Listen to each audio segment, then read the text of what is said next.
কয়েক সপ্তাহ উচ্চদরে চড়ে থাকার পর শীত মৌসুমের আগমন ঘিরে রাজধানীতে কিছুটা স্বস্তি ফিরেছে সবজির বাজারে। পটল, ঢেঁড়স, করলা, কাঁকরোল সহ বেশিরভাগ সবজিই মিলছে 50 থেকে 60 টাকার মধ্যে। কাঁচামরিচ কেজি প্রতি বিক্রি হচ্ছে 160 টাকায়। সপ্তাহ ব্যবধানে প্রতিটি সবজির দামই 10 থেকে 30 টাকা পর্যন্ত কমেছে। সরবরাহ স্বাভাবিক হওয়ায় সবজির দাম কমেছে বলে জানান বিক্রেতারা। 20 থেকে 30 থেকে 40 টাকা কমছে। এরকম কমার কারণে সরবরাহ বেশি, সবজি নানান জায়গায় সবজি আসতেছে। 10-15-20 টাকা মনে হচ্ছে কম আগের সপ্তাহ থেকে বা তার আগের সপ্তাহ থেকে। আমরা মধ্যবিত্তরা মানে কিনা খাইতে পারতেছি, কিংবা একটু কমলে খুব ভালো লাগতেছে আমাদের কাছে। স্বস্তি ফিরবো, আরো দাম কমবো।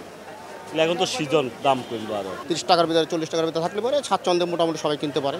বিগত কয়েক সপ্তাহের মতোই এই সপ্তাহেও স্থিতিশীল মাছের দর। রুই বিক্রি হচ্ছে 300 টাকায়, ট্যাংরা 500 থেকে 600 টাকায়, পাবদা বিক্রি হচ্ছে কেজিতে 350 টাকায়। আগের সপ্তাহে এই সপ্তাহে একটু কমে আছে। যদি আরো তার একটু আমরা কমাই তাহলে আমরা কমে বেশি। মাছের যে বাজার, যে মূল্য, তা দিয়ে সকল শ্রেণীর মানুষের পক্ষে আমিষের চাহিদা পূরণ করা সম্ভব না। মুরগির দামও রয়েছে উচ্চ মূল্যে স্থিতিশীল। কেজি প্রতি ব্রয়লার 170 টাকায় আর সোনালী বিক্রি হচ্ছে 280 টাকায়। মাছ মুরগির দাম চড়ে থাকলেও আমিষজাত ডিমের দর ডজন প্রতি কমেছে 10 টাকা। বেড়েছে তেলের দাম। লিটার প্রতি 6 টাকা পর্যন্ত বেড়ে 5 লিটার সয়াবিন বিক্রি হচ্ছে 920 টাকায়। বিভিন্ন কোম্পানি কমিশন কমিয়ে দেওয়ায় স্টিকারে লেখা মূল্যেই বিক্রি করছেন বিক্রেতারা। হঠাৎ তেলের দাম বৃদ্ধিতে বিপাকে পড়েছেন ক্রেতারা। আগে আমরা লিটারে 5 টাকা কমিশন পেতাম, মানে 1 টাকা 2 টাকা কমিশন পাই।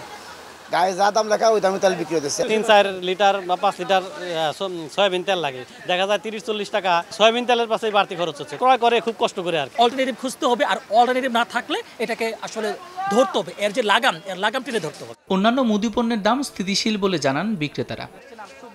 সাদিক হাসান ইমন, সময় সংবাদ, ঢাকা।